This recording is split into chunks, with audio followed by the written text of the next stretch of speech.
안녕하세요. 경제시그널 조연선입니다. 이 인공지능의 생활화가 확대될수록 그 기술의 깊이도 기술을 품는 산업의 영역도 정말 어마어마하게 커지고 있는 것 같습니다. 그래서 오늘은 우리 한국 기업의 진짜 AI 실체를 샅샅이 논해보려고 하는데요.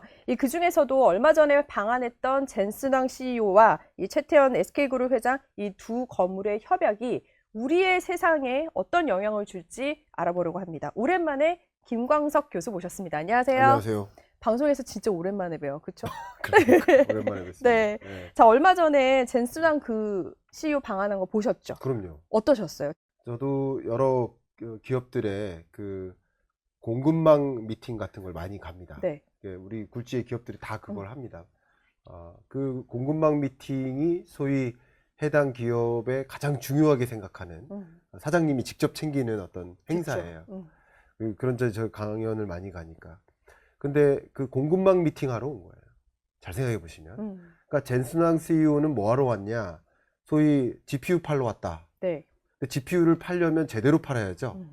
근데 굉장히 중요한 게 제 밸류 체인을 한번 말씀드려 볼게요.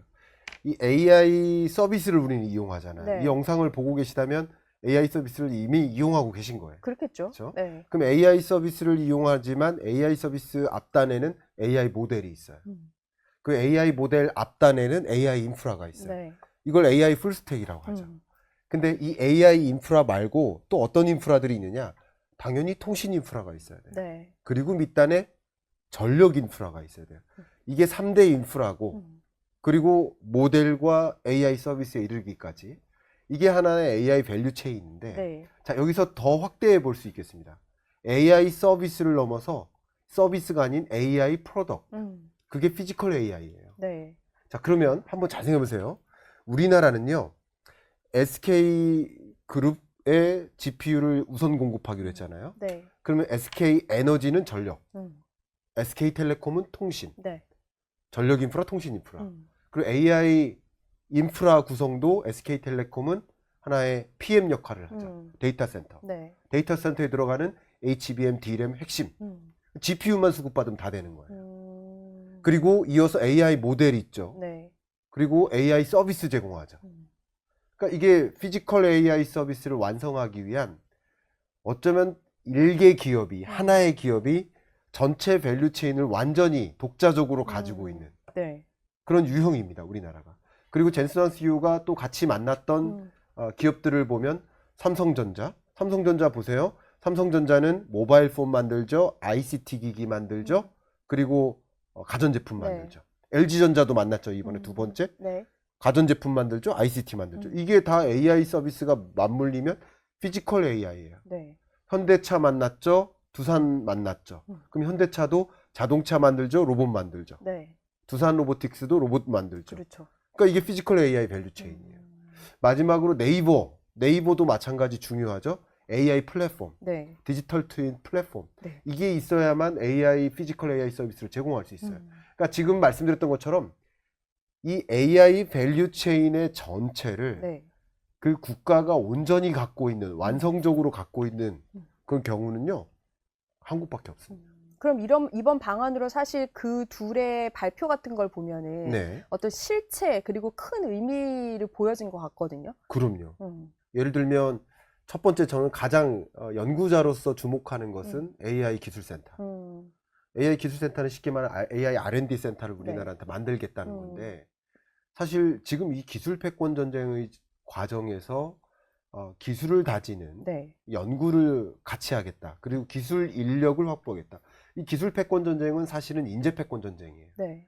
그러면 더 많은 기업들이 우리나라에 모이겠죠. 많은 대기업들이 우리나라에 모여서 그 기술 교류를 한다든가, 네. 또 인재 양성을 함께 한다든가. 그리고 R&D에서 그 다음 이어지는 게 테스트 베드거든요. 테스트 공정까지 걷는다든가. 그러니까 금융 허브, 제조 허브는 아니지만 테스트 베드 허브, 네. R&D 허브로서 자리매김할 수 있는 정말 좋은 기회인데, 엔비디아가 함께 하겠다. 역시 젠슨왕 CEO와 최태원 회장의 만남, 이런 의미를 좀 저는 부여할 수 있겠고요. 우리나라 입장에서 굉장히 중요한 기회를 갖게 된다. 그러니까 다 갖고 있는데 GPU만 없는 거예요. 그 GPU를 우선 공급받고 그 해당 기업이 저는 이렇게까지 얘기합니다. 여러분 AI를 80억 인구가 이용하는데 네. 엔비디아 없으면 사실은 AI는 없는 거예요. 그죠? 네. 근데 우리나라 없으면 역시 AI가 없는 거예요. 그렇죠. HBM, 수 없죠. D램 그렇잖아요. 그러니까 그런 면에서 GPU를 뺀 나머지 밸류 체인을 완성적으로 갖고 있는 소위 AI 풀스택을 갖고 있는 그런 나라와 협업을 하겠다. 그래서 피지컬 AI 시장을 함께 만들어 나가겠다. 쉽게 말하면 엔비디아가 없는 게 뭐냐면 제조가 없는 거예요. 네. GPU는 만들지만 자동차 만들지 않잖아요. 가전제품 만들지 않잖아요. 네. 그러면 파트너 국가들이 필요한 거죠. 파트너 기업들이. 그들과 삼겹살 파티하고 치맥 파티 한 겁니다. 네. 공급자 미팅 한 거죠. 파트너들과 어떤 피지컬 AI 시장을 함께 다져나가겠다. 그래서 일부는 HBM을 제공하는 공급업자고요. GPU를 네. 생산하는 엔비디아 입장에서. 또 일부는 고객업체죠. 고객사들. 왜냐하면 GPU와 HBM을 더한 그 합체가 AI 인프라인데 그걸 도입하는 고객사, 삼성전자, 두산로보틱스, 현대차 이런 기업들. 그러니까 결국은 큰 틀에서의 협력을 다지는 그런 자리라고 저는 생각합니다. 그럼 이번에는 SK텔레콤을 좀 집중해서 보자면 네. 이들의 이제 궁극적인 타겟은 어쨌든 국내를 넘어서 아시아 전체 AI 인프라를 자기들이 이제 선도하겠다라는 것 같거든요. 네. 이번에 발표된 로드맵을 보면 말씀하신 대로 이제 풀스택 AI 인프라인데 네. 그것 좀 설명을 좀 해주세요. 네, 이 부분 굉장히 중요합니다. 그러니까 SK텔레콤은 SK그룹 내에서 AI 인프라를 확충하기 위한 PM사예요. 네. 쉽게 말하면 데이터 센터 건설 사업이라고 해볼까요? 이 사업의 PM사예요. 네. 근데 이렇게 하면 왜 아시아 허브냐 이런 말씀을 좀 드려야 될 것 같은데 제가 단적으로 이렇게 말씀드릴게요. 우리나라가 지금 역사 이래 엄청난 국외 비즈니스를 선도하고 있는데요. 세계적으로 예를 들면 해양 플랜트 만들어 주세요. 네. 현대중공업이 가서 따옵니다. 발주한 거 수주에 나옵니다. 그리고 우리 석유화학 플랜트 만들어 주세요. 삼성 ENS, 삼성 엔지니어링 같은 회사가 가서 따옵니다. 네. 우리 스마트팜 건설해 주세요. LG CNS 같은 기업이 가서 따옵니다. 이해가시죠? 네. 마찬가지로 장기적으로 봤을 때 데이터 센터 건설해 주세요 하는 요구가 얼마나 많겠습니까? 세계적으로. 그렇죠. 지금 제가 하나 원래 운동 취미가 있는데 갑자기 생긴 취미가 두 개가 더 있어요. 뭐예요? 매일 데이터 센터 헤아리기. 음. 오늘은 몇 개일까? 네. 내일은 몇 개일까? 헤아리는데 제가 어림잡아 하루에 평균 몇 개 꼴로 생긴지 아십니까? 데이터 센터가 25개 꼴로 생겨요. 하루 평균. 그래요? 두 번째 또 다른 취미가 스페이스X의 스타링크 위성 개수를 헤아리는 건 지금 1600개 정도 되거든요. 그럼 일주일에 한 4, 50개씩 늘어요. 네. 저 이거 헤아리는 게 취미가 됐어요. 이게 결국은 AI 시장이 커지고 그럼에 따라서 AI 인프라 시장이 커지죠. 그걸 결국 우리나라에서 여러 시범 사업과 건설 사업을 성공하면 이제 그걸 기반으로 해서 K 반도체 뭐 AI 인프라 우리나라에도 조성해 주세요 하는 발주가 엄청나게 많지 않겠습니까? 그리고 그 AI 인프라를 조성하는데 우리나라의 전력 인프라, 네. 통신 인프라 이 수준을 따라갈 나라가 거의 없습니다.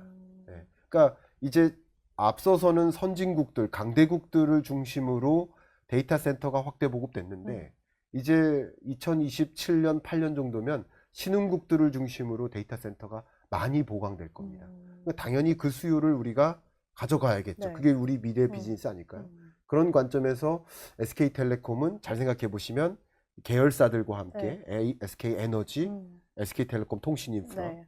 그리고 HBM을 공급하는 SK하이닉스 이들과 함께 데이터 센터를 건설하기 위한 굉장히 유리한 고지에 있죠. 왜냐하면 지금 데이터 센터 건설 수요가 너무나 폭발적으로 늘어나고 있어서 지금 공급망 병목 현상이에요.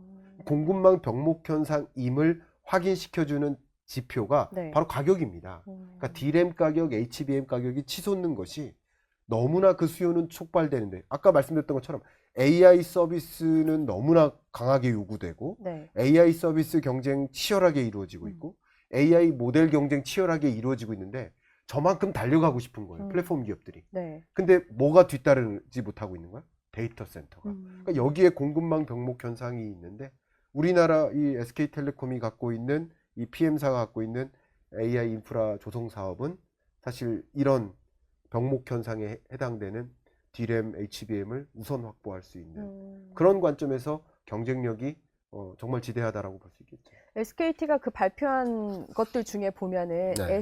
AI 팩토리 사업이라는 게 네. 있거든요. 그러니까 네. 말씀하신 대로 데이터 센터의 어떤 확장, 그러니까 AI 영역의 확장 버전으로 팩토리라는 단어를 쓴 것 같아요. 네. AI 팩토리 사업. 네. 그만큼 확장을 의미하겠죠. 우리는 어쨌든 선점을 하겠다. 네. 이런 의미로 받아들여도 되는 거예요. 맞는 말씀이세요. 이게 굳이 말씀드리면 데이터 센터가 있다. 예를 들어서 자동차에 네.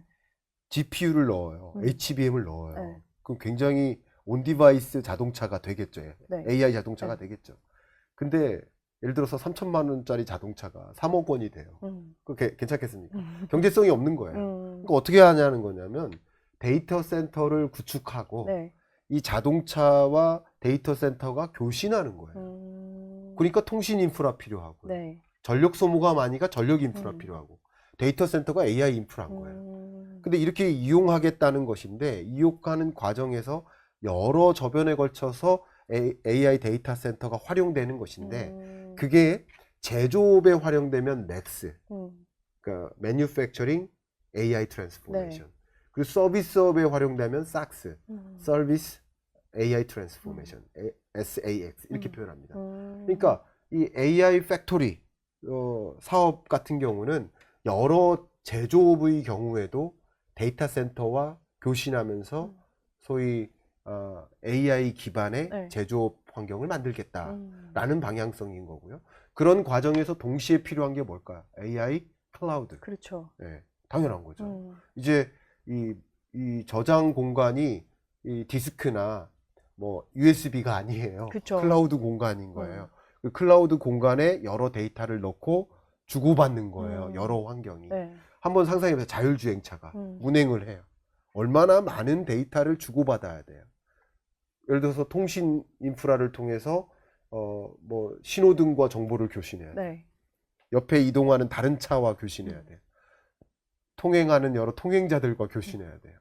얼마나 많은 데이터를 그렇죠. 묵직하게 주고받을 네, 거예요. 네. 그거 한번 끊기면 어떻게 될 거예요? 사고 일어나겠죠. 그렇죠. 그러니까 완벽한 통신 인프라, 그리고 정보 교환, 네. 전력 인프라 이런 것들이 완비돼야 돼요. 끊기면 절대 안 되니까.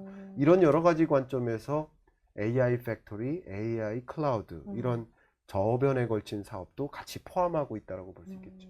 저희가 오늘 SKT를 집중으로 하니까 AI 팩토리로 칭해야겠네요. 데이터 센터를 대신에. 그렇죠? 좋죠. AI 네. 팩토리, AI 기업. 네. 뭐 그렇게 AI 네. 팩토리로. 더 이상 통신사가 네. 아닙니다. 그러니까요. 예. AI 팩토리의 사업을 확대하는 네. SKT 이렇게 그렇죠. 표현하면 그렇죠. 될 것 같은데 네네. 그럼 좀 이번에는 기술적으로 좀 쪼개보면요. 네. 이번에 월가를 놀래키게 했던 발표를 대만에서 했는데 디지털 트윈 기술인데 네네. 이게 실제로 우리 생활에는 어떤 변화를 줄 수 있는 거예요? 제가 아주 쉽게 네, 말씀드릴게요. 이거 어려워요. 어렵지 않아요. 제가 딱 바로 말씀드릴게요. 네. 디지털 트윈은요. 네. 보세요. 물리적 공간에 이루어지는 일들을 내 랩탑 안에서 네. 내 태블릿 PC 안에서 조절한다. 이렇게 생각하면 제일 쉬워요. 쉽네요. 자, 더 네. 쉽게 말씀드릴게요. 네. 이게 랩탑이에요. 네. 아니면 이게 제 태블릿 PC예요. 이거 들고 제가 누워 있어요. 휴양지에서.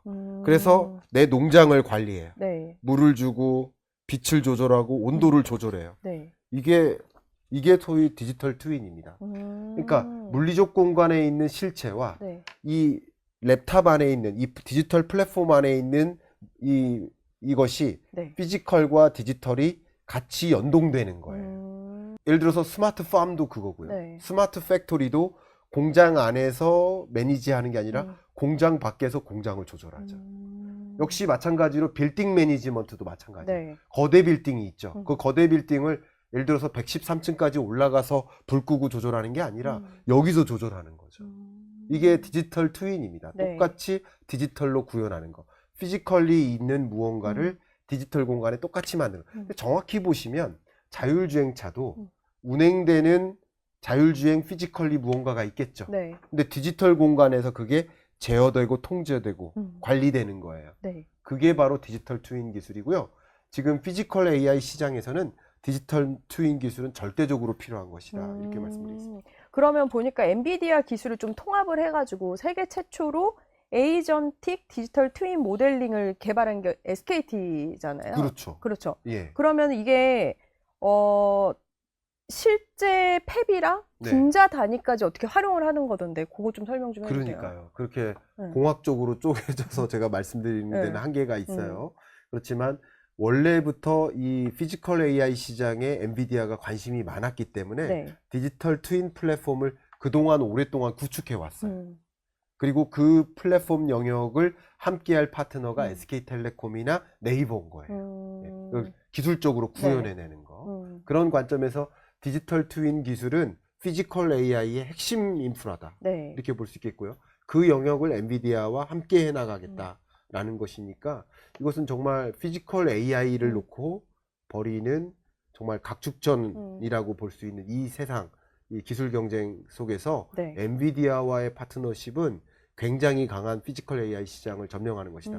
예를 들면요. 제가 지금 자동차나 빌딩이나 이런 걸 갖고 말씀드렸는데 네. 냉장고라고 해볼게요. 달걀이 몇 개 있어요. 냉장고에. 예를 들면요? 네. 뭐 10개? 모르시잖아요. 네. 왜 안다고 하세요? 아, 가상으로 하라는 줄 알았어요. 모르시는 네. 거예요. 네. 모른다는 거 모를 그쵸? 수밖에 없죠. 모르죠. 네. 근데 AI 냉장고는 알겠죠. 그러면 예를 들어서 우리 조연선 MC님께서 달걀을 얼마만큼 소모하는지, 소비하는지를 그 주기를 이해하고 있겠죠. 네. 소비 패턴을 알고 있겠죠. 그럼 매일 네. 3개씩 달걀을 소비하는 사람이에요. 우리 주인은.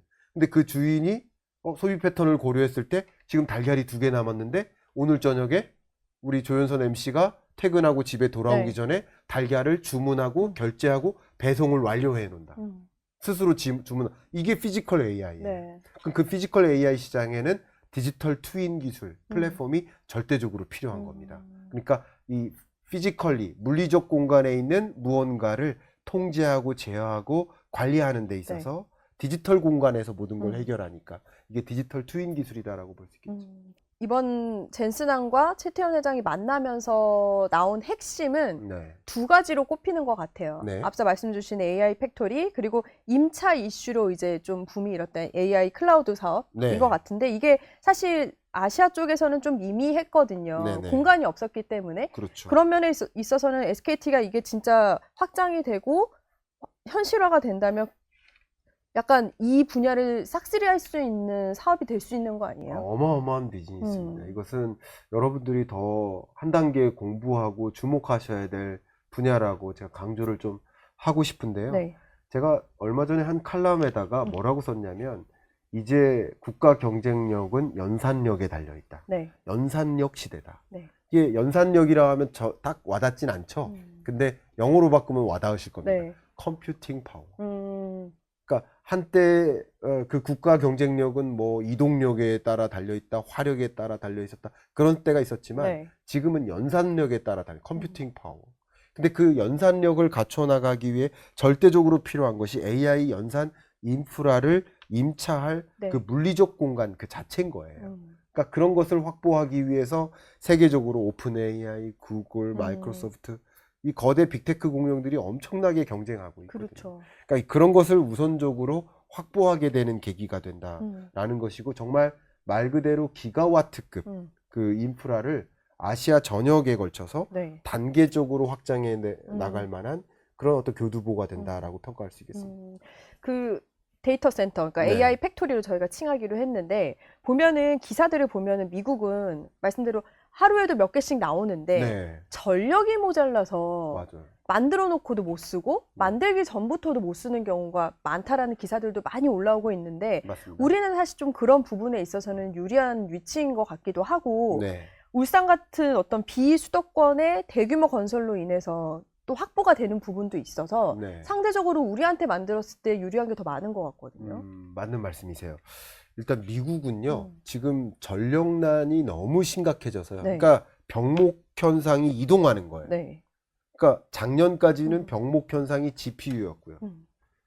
올해는 아마도 D램이나 HBM 영역의 공급망 병목 현상입니다. 어쨌든 주도하는 주력 산업은 AI 밸류체인 안에 있는데 네. 그 AI 밸류체인 안에서도 GPU였다가 HBM이었다가 근데 지금은 정작 데이터 센터를 건설하고 싶어도 전력 공급이 부족하니까 못하는. 네. 이제 전력 부분에 전력 인프라가 소위 병목 현상이 돼버린 거예요. 네. 그래서 지금 아예 지금 건설하고 나서 이용 못하는 게 아니라 인허가를 받아서 데이터 센터를 건설하는데 인허가를 못 받고 있어요. 그만큼 병목 현상이 심각합니다. 네. 지금 미국에만 한 4,500개 가량의 데이터 센터가 지어져 있거든요. 그러니까 매일 계속 늘어나는데 지금 늘어나지 못해요. 네. 그러니까 AI 서비스 수요는 폭발하고 모델 경쟁도 폭발하고 AI 데이터 센터 건설 경쟁도 폭발하는데 전력 공급이 부족해서 이게 병목 현상인 거예요. 그러니까 이 전력난을 해결해야 될 필요가 있는데 세계 주요 국제기구나 정부의 주요 네. 기관들이 네. 공통적으로 이 부분을 지적합니다. 뭐냐면 IMF도 2027년이 오면 네. 전력난이 온다. 이 부분 지적하고 있고요. 경고가 있었군요. 네, 대규모 네. 전력난이 온다. 경고도 하고 있고 그렇기 때문에 빠른 속도로 어떻게 전력난을 해소할 것인지 이 부분에 대한 고민이 집중되는 국면이에요. 주가도 반영해서 전력 인프라 영역에 자금이 많이 쏠리고도 있죠. 그러면 울산이 왜 괜찮은 거예요? 울산에 왜 건설을 하려고 하는 분명한 위치적 이점이 있을 거 아니에요? 자, 제가요. 첫 커리어를 에너지경제연구원에서 했습니다. 에너지경제연구원이 국책 연구기관이고 에너지와 관련된 연구를 많이 하는 저도 네. 당연히 그랬죠. 벌써 한 오래됐네요. 한 10여 년 전에 제가 전기차 시대가 온다 이런 보고서도 내고 했었는데 그때는 아무도 믿지 않았어요. 네. 전기차 시대가 온다고. 2011년에 전기차 시대가 온다고 주장하면 누가 믿었을까요? 네. 그때는 안 믿었었어요. 근데 지금은 당연한 얘기가 된 거죠. 근데 자, 무슨 말씀드리냐면 그 에너지경제연구원을 비롯한 국책연구기관들이 비슷한 시점에 지방 이전을 하게 됐었어요. 그때 저는 지방에 가고 싶지 않다 네. 하면서 도망 나온 게 현대경제연구원이었던 겁니다. 근데 에너지경제연구원, 뭐 KDI는 세종으로 가고 네. 에너지경제연구원 어디로 입지했는지 아십니까? 어디로 바로 갔을까요? 울산입니다. 울산이요. 울산이 네. 에너지 특화 도시예요. 그래서 SK도 그곳에 뭔가 인프라가 많이 있더라고요. 그럼요. 어떤 것들이 좀 있는 뭐 거예요? SK 에너지도 그렇고요. 그 밖에 공공단에도 마찬가지예요. 네. 뭐 예를 들어서 에너지 관리공단이라든가 그런 많은 기업들이 동시에 있고요. 네. 또 LNG 열병합 발전소라든가 LNG 터미널 인프라라든가 SK 가스가 운영하고 있는 네. 대규모 LNG 터미널 인프라도 역시 있고요. 배후에 이렇게 크게 있네요. 그렇습니다. 그쵸? 그리고 SK 멀티 유틸리티가 운영하고 있는 300메가와트급 네. 정말 어마어마한 에너지 공급망이죠. LNG 열병합 발전소도 있고요. 네. 또 그것을 통해서 한국전력의 기존 송정망을 아예 거치지 않고 발전소에서 데이터 네. 센터로 전력을 직접 공급하는 그런 방식을 취하고도 있습니다. 네. 그러니까 전력을 안정적으로 확보할 수 있는 데이터 센터가 되니까 그것 자체가 경쟁력이 있고요. 네. 수도권에 비하면 에너지 인프라는 충분한 반면에 수도권에 비하면 가정용 전력이나 그 규모 면에서 작기 때문에 네. 훨씬 유리한 입지라고 볼 수 있겠죠. 이미 글로벌 기업에서도 접근한 상태 아니에요? 그러니까요. 네. 그러니까 우리나라 기업뿐만 아니라 네. 뭐 아마존 웹 서비스뿐만 아니라 여러 기업들이 울산에서 에너지 인프라를 활용해서 뭐 비즈니스 기회를 좀 네. 영위해 보고자 하는 그런 움직임이 이미부터 원래 있었습니다. 계속 지금 이야기는 하고 있는데 네. 이제 궁극적으로 이유가 궁금해요. 네. 왜 SK텔레콤인가? 사실 보면은 이제 경제 쪽에서는 굉장히 신뢰를 갖고 있는 보고서 중에 하나가 옴디아인데 여기서도 극찬을 했더라고요. 네. 어떤 내용이었었어요? 이 보고서 저도 보니까 SK텔레콤을 너무 극찬을 너무 했어요. 극찬해가지고 네. 저는 좀 덜 칭찬해드려야 되지 않나 이런 생각을 좀 하고 있는데 일단 기본적으로 GPU를 사오면 모든 게 해결돼요. GPU만 있으면 모든 게 돼요. GPU만 네. 있으면 아무것도 안 돼요. HBM을 만나야 돼요. 그리고 데이터 센터 안에 들어가야 돼요. 네. 근데 GPU를 해놓고도 운영 효율을 대부분 못 내고 있어요. 네. 대부분 통신사들이. 네. 근데 SKT는 블랙웰 기반의 이 초대형 GPU 클러스터 해인 네. 그리고 자원 가동률을 극대화하면서 가상화 기술이죠. 네. AI 클라우드. 이 난제를 해결하고 또 역시 비즈니스 수익화에 성공한 정말 세계 유일한 네. 그런 미래지향적 벤치마킹 모델을 갖고 있다라고 공식적으로 이 보고서에 선언을 했습니다. 그만큼 뭐 어떤 하드웨어라든가 네. 또 지능형 클라우드라든가 또 HBM 확보라든가 그 인프라 전반에 걸쳐서 앞에서 계속 말씀드렸던 GPU만 가지고는 아무것도 되지 않아요. 그 나머지 밸류 체인을 풀스택을 확보하고 있다는 관점에서 네. 상당한 극찬을 받았고요. 25년에 SKT가 AI 데이터 센터 사업 매출만 네. 전년 대비 35%나 급증했습니다. 그래서 약 3억 5,400만 달러, 뭐 우리나라 돈으로는 한 5,200억 원, 네. 이 정도의 매출을 달성했으니까 숫자로 이미 증명하고 있는 성장성, 이렇게 표현을 해볼까요? 그러니까 통신사가 아닌 거예요. 지금 이 비즈니스는 그쵸. 온통 AI 서비스인 거예요. 네. 그러니까 이 영역에서 숫자로 증명이 될 만한, 괄목할 만한 성과를 냈다, 이렇게 설명드릴 수 있겠습니다. 이번에 소버린 AI를 빼놓을 수 없을 것 같아요. 네. SKT를 얘기를 하면서 독보적으로 또 행보를 보고 있는데 이번엔 과기부가 주도하는 그 독파목 네. 있잖아요. 독자 파운데이션 모델 이야기를 해보려고 하는데 지금 SKT는 어느 정도 단계에 밟고 있는 거예요? 일단 저도 그 1단계 평가 때 가봤거든요. 네. 2단계 평가가 있는 것이고 2단계 진출을 이미 확정 지었고요. 네. 2단계 평가가 곧 놓여져 있습니다. 그러면 대한민국을 대표하는 AI, 그 소버린 AI의 표준을 그 지위를 갖게 되는 과도기에 있다. 이 선정이 된다면. 근데 이게 왜 중요한지 한번 말씀드릴까요? 소버린 AI가 왜 필요하냐라고 자꾸 얘기하는데, 여러분 우리 예를 들어서 중국으로부터 요소 공급 차단된 적 있죠. 네. 일본으로부터 예를 들면 반도체 3대 소재 공급 차단된 적 네. 있죠. 그럼 우리만의 소버린 AI가 없다면 AI 단절시키면 어떡할 거예요? 그렇죠. 마찬가지예요. 이렇게 우리 자체적인 독립적인 소버린 AI를 확보해야 되는데 네. 그 소버린 AI의 확보, 그 표준의 지위를 갖기 위한 2단계 평가 과정을 남겨놓고 있습니다.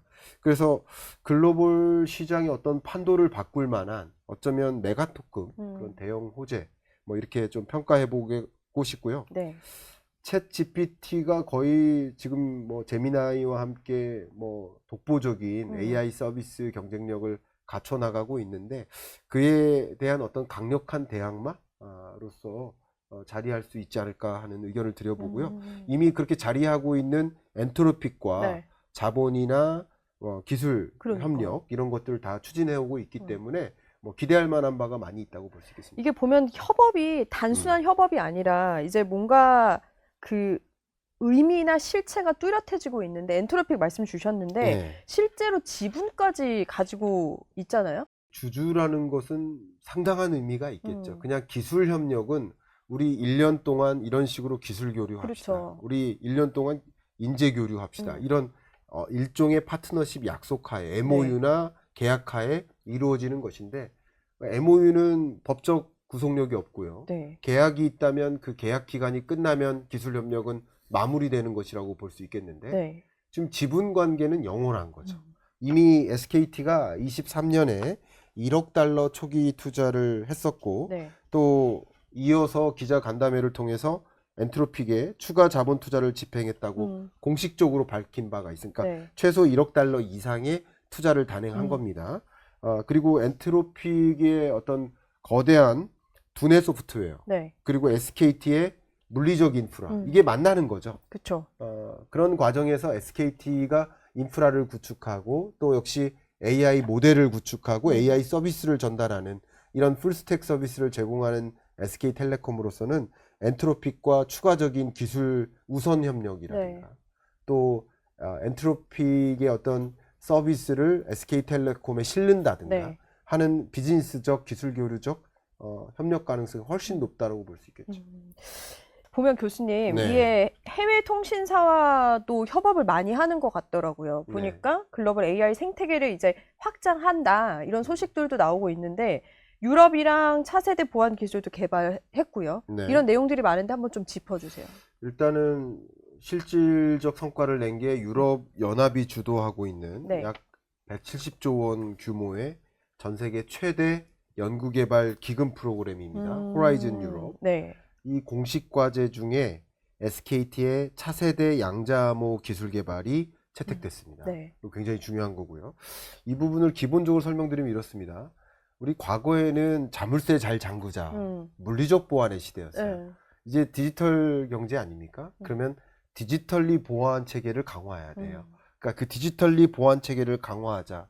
양자 기술도 충분히 거듭나고 있는 만큼 양자 보안 원천 기술력을 세계적으로 인정받은 그런 계기가 된 겁니다. 네.